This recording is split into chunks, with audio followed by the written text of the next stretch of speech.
Fatty liver എന്തെല്ലാം കാരണങ്ങൾ കൊണ്ട് വരുന്നു, അതിലെ ലക്ഷണങ്ങൾ എന്തെല്ലാമാണ്, ഏതെല്ലാമാണ് അതിലെ ഗ്രേഡിങ്, എന്തെല്ലാം കോംപ്ലിക്കേഷൻ ആണ് ഫാറ്റി ലിവറിൽ വരുന്നത്, അതുപോലെ തന്നെ മെഡിസിൻ ഇല്ലാതെ എങ്ങനെ ഫാറ്റി ലിവറിനെ ട്രീറ്റ് ചെയ്യാം. 25%-ലും കൂടുതൽ കൊഴുപ്പ് ലിവറിൽ അടിഞ്ഞു കൂടുകയാണ്. അതാണ് നമ്മളെ കോംപ്ലിക്കേഷൻസിലോട്ടൊക്കെ കൊണ്ടെത്തിക്കുന്നത്. ഇതിൽ നമ്മൾ നിർബന്ധമായിട്ടും മെഡിക്കേഷൻസും കാര്യങ്ങളും എല്ലാം എടുക്കണം. ഒരുപാട് ഫുഡും കാര്യങ്ങളൊക്കെ നമ്മൾ അവോയ്ഡ് ചെയ്യുക. അങ്ങനെയുള്ള കാര്യങ്ങളൊക്കെ ഗ്രേഡ് 3 ഉള്ളവരാണ് ഏറ്റവും കൂടുതൽ ശ്രദ്ധിക്കേണ്ടത്. ഒരു 7-7:30 കൂടെ തന്നെ നമ്മൾ നമ്മുടെ ഡിന്നർ കഴിച്ച് തീർക്കുക. അതിലും ലൈറ്റ് ആയിട്ടുള്ള ഭക്ഷണങ്ങൾ കഴിക്കാൻ ശ്രദ്ധിക്കുക. ഓട്സ്, അതുപോലെ സാലഡ്സ്, ഒണിയനൊക്കെ ഇട്ടിട്ടുള്ള സാലഡ്സ് ഉണ്ടാവില്ലേ, കുക്കുംബർ, അതൊക്കെ ആഡ് ചെയ്തിട്ട് നമ്മൾ കഴിക്കാൻ നോക്കുക. നമസ്കാരം, ഞാൻ ഡോക്ടർ അക്ഷര, ഭൂമി വെൽനസ് ക്ലിനിക്കിലെ ആയുർവേദ കൺസൾട്ടൻ്റാണ്. ഇന്ന് സംസാരിക്കുന്നത് ഫാറ്റി ലിവറിനെ കുറിച്ചിട്ടാണ്. ഫാറ്റി ലിവർ എന്തെല്ലാം കാരണങ്ങൾ കൊണ്ട് വരുന്നു, അതിലെ ലക്ഷണങ്ങൾ എന്തെല്ലാമാണ്, ഏതെല്ലാമാണ് അതിലെ ഗ്രേഡിങ്, എന്തെല്ലാം കോംപ്ലിക്കേഷൻ ആണ് ഫാറ്റി ലിവറിൽ വരുന്നത്, അതുപോലെ തന്നെ മെഡിസിൻ ഇല്ലാതെ എങ്ങനെ ഫാറ്റി ലിവറിനെ ട്രീറ്റ് ചെയ്യാം എന്നതിനെ കുറിച്ചാണ്. എന്താണ് ഫാറ്റി ലിവർ? കൊഴുപ്പ് ലിവറിൽ അടിഞ്ഞു കൂടുന്ന ഒരവസ്ഥയാണ് ഫാറ്റി ലിവർ എന്ന് പറയുന്നത്. 5% വരെ കൊഴുപ്പ് ശരീരത്തിൽ അടിഞ്ഞു കൂടുന്നത് അല്ലെങ്കിൽ ലിവറിൽ അടിഞ്ഞു കൂടുന്നത് തികച്ചും നോർമലാണ്. 5%-ൽ മുകളിൽ പോകുമ്പോഴാണ് അത് ഫാറ്റി ലിവറിലോട്ട് മാറുന്നത്. എങ്ങനെയാണ് ലിവറിൻ്റെ സെൽസ് ഡാമേജ് ആവുന്നത്? ഒന്നുകിൽ ആൽക്കഹോളിസം, അല്ലെങ്കിൽ സ്മോക്കിംഗ്, അല്ലെങ്കിൽ എന്തെങ്കിലും ഒരു ക്രോണിക് ഇൽനെസ് വരുമ്പോഴാണ് ലിവറിൻ്റെ സെൽസ് ഡാമേജ് ആവുക. അതുമൂലം ലിവറിൻ്റെ സെൽസിന് പ്രോപ്പറായിട്ട് ഫങ്ഷൻസ് ചെയ്യാൻ പറ്റില്ല. അപ്പോഴും കൊഴുപ്പ് ശരീരത്തിൽ അടിഞ്ഞുകൂടും അല്ലെങ്കിൽ ലിവറിൽ അടിഞ്ഞുകൂടുന്ന ഒരവസ്ഥയുണ്ടാകാം. ഇനി എന്തെല്ലാമാണ് ഇതിൻ്റെ ലക്ഷണങ്ങൾ? കൂടുതൽ ആളുകൾക്കും ഇത് അസിംപ്റ്റമാറ്റിക് അല്ലെങ്കിൽ ലക്ഷണങ്ങളില്ലാതെയാണ് കാണുന്നത്, അല്ലെങ്കിൽ ചെറിയ ഏതെങ്കിലും ലക്ഷണങ്ങളായിരിക്കും കാണിക്കുന്നുണ്ടാവുക. വിശപ്പില്ലായ്മ, ഛർദി, ഒരു കാരണം കൂടാതെ പെട്ടെന്ന് മെലിയുക, എനർജി കുറവ്, ഇതെല്ലാമാണ് ഫാറ്റി ലിവറിൽ ആദ്യം കാണിക്കുന്ന ലക്ഷണങ്ങൾ. കൂടുതൽ ആളുകളും ഇത് തിരിച്ചറിയുന്നത് നോർമൽ റൂട്ടീൻ ബ്ലഡ് ചെക്കപ്പിലൂടെയാണ്. അതായത് ലിവർ ഫങ്ഷൻ ടെസ്റ്റ്, SGOT, SGPTയുടെ വാല്യൂ കൂടുമ്പോൾ. ഇതിൻ്റെ പ്രധാന ലക്ഷണങ്ങളിൽ ഒന്നാണ് വയറിനകത്ത് വേദന. അതും കൂടുതലായിട്ടും കാണുന്നത് റൈറ്റ് സൈഡിലായിരിക്കും. കാരണം ലിവറിൻ്റെ പൊസിഷൻ വരുന്നത് നമ്മുടെ റൈറ്റ് സൈഡിലോട്ടാണ്. അപ്പോൾ റൈറ്റ് സൈഡിൽ വേദന വരുന്നുണ്ടായിരിക്കും. അതുപോലെ തന്നെ അസൈറ്റിസ് കാണാം. അസൈറ്റിസ് എന്ന് വെച്ചിട്ടുണ്ടെങ്കിൽ ലോവർ അബ്ഡോമിനിൽ വെള്ളം കെട്ടി നിൽക്കുന്ന ഒരവസ്ഥയാണ്. അതുകൊണ്ട് തന്നെ ബ്ലോട്ടിങ്, നോസിയ പോലുള്ള കാര്യങ്ങളൊക്കെ കാണിക്കുന്നുണ്ടാവും. പിന്നീട് കാണിക്കുന്നതാണ് ബ്രെത്ത്ലെസ്നെസ്, അതായത് അമിതമായിട്ടുള്ള കിതപ്പ് ഉണ്ടായിരിക്കും. കൂടാതെ അബ്ഡോമിനൽ ബ്ലീഡിങ് ഉണ്ടായിരിക്കും. ഈ അബ്ഡോമിനൽ ബ്ലീഡിങ് ഉണ്ടാവുന്നത് ലിവറിൻ്റെ ഫങ്ഷൻസ്, അതായത് ലിവറിലാണ് കൊയാഗുലേഷൻ ഫാക്ടേഴ്സിൻ്റെ സിന്തസിസ് നടക്കുന്നത്. ഇത് പ്രോപ്പറായിട്ട് നടക്കാതെ പോവുകയും അതിൻ്റെ ഭാഗമായിട്ട് ബ്ലഡ് കട്ട പിടിക്കാൻ ആവശ്യമായിട്ടുള്ള രാസവസ്തുക്കൾ അവിടെ കുറയും. അതുകൊണ്ട് എന്തുണ്ടാകും? ബ്ലഡ് കട്ട പിടിക്കാതെ പോകും. അതുകൊണ്ടാണ് ഇൻറ്റേർണൽ ബ്ലീഡിങ് ഇവിടെ കാണുന്നത്. അതുപോലെ സ്പൈഡർ ആൻജിയോമ എന്ന് പറഞ്ഞിട്ടുള്ള ഒരു കണ്ടീഷൻ ഉണ്ട്. അതായത് വെയിൻസ് പുറത്തോട്ട് പ്രൊമിനൻ്റ് ആയിട്ട് നിൽക്കുന്നുണ്ടായിരിക്കും. ഈ ഒരു കണ്ടീഷനും ഇതിൽ കാണാം. പിന്നെ ലിവറിലാണ് ഡീടോക്സിഫിക്കേഷൻ എന്ന് പറഞ്ഞ ഫങ്ഷൻ നടക്കുന്നത് ലിവറിലാണ് മെയിനായിട്ടും. അപ്പോൾ ഇതിൻ്റെയൊക്കെ ഫങ്ഷൻസ് തകരാറാവും. ഈ തകരാറ് മൂലം എന്തുണ്ടായിരിക്കും? ടോക്സിൻസിൻ്റെ അളവ് ബ്ലഡിൽ കൂടും. ഇങ്ങനെ ബ്ലഡിൽ ടോക്സിൻസിൻ്റെ അളവ് കൂടിയിട്ടുണ്ടെങ്കിൽ അത് എന്തുണ്ടാക്കും? ബ്രെയിനിനൊക്കെ സിവിയർ ആയിട്ടുള്ള ഡാമേജ് ഉണ്ടാക്കാനൊക്കെ കാരണങ്ങളാകുന്നുണ്ട്. മെയിനായിട്ടും 2 ടൈപ്പായിട്ടാണ് നമ്മൾ ഫാറ്റി ലിവറിനെ പറയുന്നത്. ആൽക്കഹോളിക് ഫാറ്റി ലിവറും ഉണ്ട്, നോൺ ആൽക്കഹോളിക് ഫാറ്റി ലിവറും ഉണ്ട്. അപ്പോൾ നോൺ ആൽക്കഹോളിക് ഫാറ്റി ലിവർ ഉണ്ടാകുന്നത് കൂടുതലും നമ്മുടെ ഹാബിറ്റുകൾ കൊണ്ട് തന്നെയാണ് ഇത് രണ്ടും ഉണ്ടാകുന്നത്.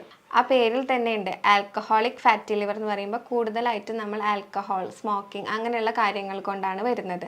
നോൺ ആൽക്കഹോളിക് ഫാറ്റി ലിവർ എന്ന് പറയുന്നത് എക്സസൈസിൻ്റെ കുറവ് മൂലം ഉണ്ടാവുന്നതാണ്. കൂടുതലായും നമ്മൾ ഫാറ്റി ലിവർ നോക്കുന്നത് USG അബ്ഡമൻ ചെയ്തിട്ടായിരിക്കും. അപ്പോൾ നമുക്കതിൻ്റെ റിപ്പോർട്ട് കാണുമ്പോൾ തന്നെ അറിയാം അതിൽ ഗ്രേഡ് 1 ഫാറ്റി ലിവർ അല്ലെങ്കിൽ ഗ്രേഡ് 2, ഗ്രേഡ് 3 എന്നുള്ള ഒരു റേഷ്യോയിലായിരിക്കും അത് എഴുതി കാണുന്നത്.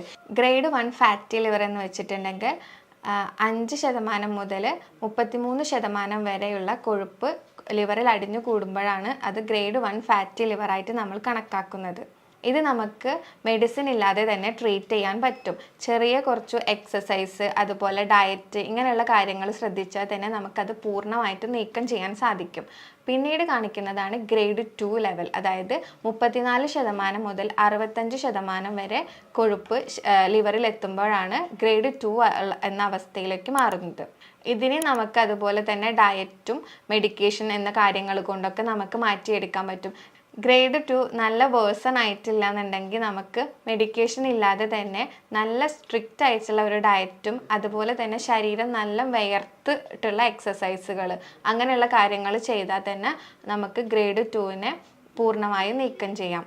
ഇനി ഗ്രേഡ് 3 എന്ന് വെച്ചിട്ടുണ്ടെങ്കിൽ 65%-ലും കൂടുതൽ കൊഴുപ്പ് ലിവറിൽ അടിഞ്ഞു കൂടുകയാണ്. അതാണ് നമ്മളെ കോംപ്ലിക്കേഷൻസിലോട്ടൊക്കെ കൊണ്ടെത്തിക്കുന്നത്. ഇതിൽ നമ്മൾ നിർബന്ധമായിട്ടും മെഡിക്കേഷൻസും കാര്യങ്ങളും എല്ലാം എടുക്കണം. ഒരുപാട് ഫുഡും കാര്യങ്ങളൊക്കെ നമ്മൾ അവോയ്ഡ് ചെയ്യുക. അങ്ങനെയുള്ള കാര്യങ്ങളൊക്കെ ഗ്രേഡ് 3 ഉള്ളവരാണ് ഏറ്റവും കൂടുതൽ ശ്രദ്ധിക്കേണ്ടത്. ഒന്നാമതായി നമ്മൾ ഒഴിവാക്കേണ്ടത് ആഡഡ് ഷുഗേഴ്സ് ആണ്. ആഡഡ് ഷുഗേഴ്സ് എന്ന് വെച്ചിട്ടുണ്ടെങ്കിൽ പഞ്ചസാര, ശർക്കര, തേൻ പോലുള്ള കാര്യങ്ങൾ. നമുക്കറിയാം തേൻ തികച്ചും നാച്ചുറലാണ്. തേൻ കഴിക്കുന്നത് കൊണ്ട് കുഴപ്പമില്ല എന്നൊക്കെയാണ് ഇപ്പം എല്ലാവരും പറയുന്നത്.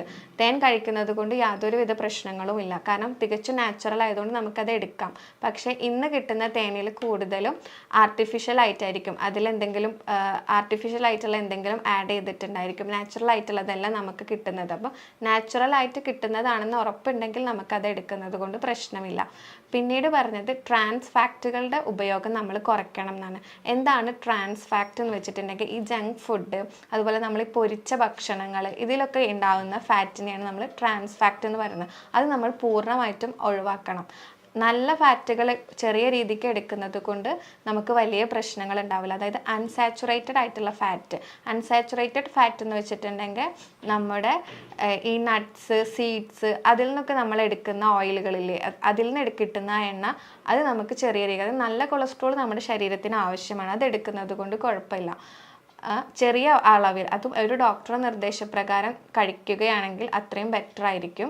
മൂന്നാമതായി റെഡ് മീറ്റിൻ്റെ ഉപയോഗം ഒഴിവാക്കുക. റെഡ് മീറ്റ് എന്ന് വെച്ചിട്ടുണ്ടെങ്കിൽ മട്ടൻ, താറാവ്, അതുപോലെ ബീഫ്, പോർക്ക് ഇങ്ങനെയുള്ള കാര്യങ്ങളൊക്കെ നമ്മൾ ഒഴിവാക്കണം. കാരണം ഈ റെഡ് മീറ്റ് കൂടുതൽ ഇൻഫ്ലമേഷൻസ് ഉണ്ടാക്കും സെൽസിൽ. അപ്പോൾ അതും ഫാറ്റി ലിവറിലോട്ട് നമ്മളെ നയിക്കും. നാലാമതായി ഉറക്കം നമ്മളെപ്പോഴും കറക്റ്റ് ടൈമിന് ഉറങ്ങുക. അതായത് ഒരു 6 hours അല്ലെങ്കിൽ 7 hours എന്നും കറക്റ്റ് സമയത്ത് ഉറങ്ങി കറക്റ്റ് സമയത്ത് എണീക്കുക. അങ്ങനെ ഒരു ശൈലിയിലോട്ട് പോവുക.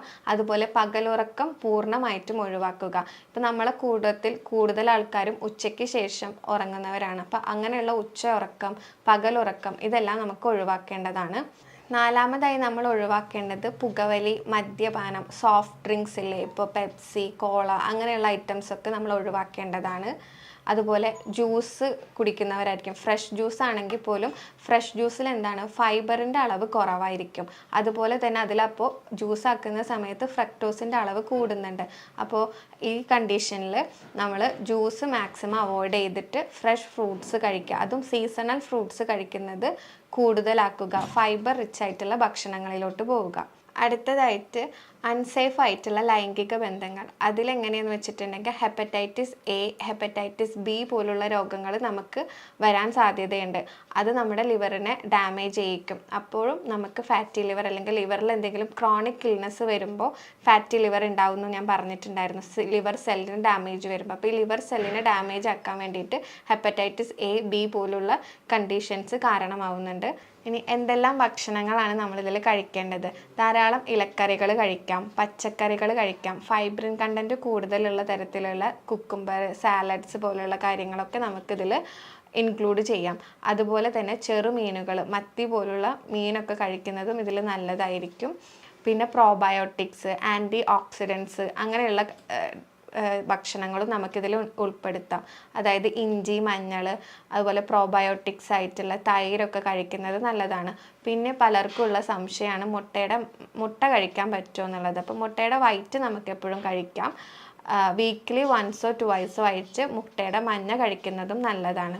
പിന്നെ ഒരു ഡോക്ടറുടെ നിർദ്ദേശപ്രകാരം വൈറ്റമിൻ ഇ ക്യാപ്സ്യൂളിൻ്റെ ഇൻടേക്കും വളരെയധികം ഗുണകരമായിരിക്കും. ഇനി നമുക്ക് കുറച്ച് ഹോം റെമഡീസ് പരിചയപ്പെടാം. നമ്മളെ വീട്ടിലെല്ലായിടത്തും കിട്ടുന്നതാണ് ചെറുനാരങ്ങ. ഈ ഒരു ചെറുനാരങ്ങ എടുത്തിട്ട് നമ്മൾ 1 ലിറ്റർ വെള്ളത്തിൽ പിഴിയുക.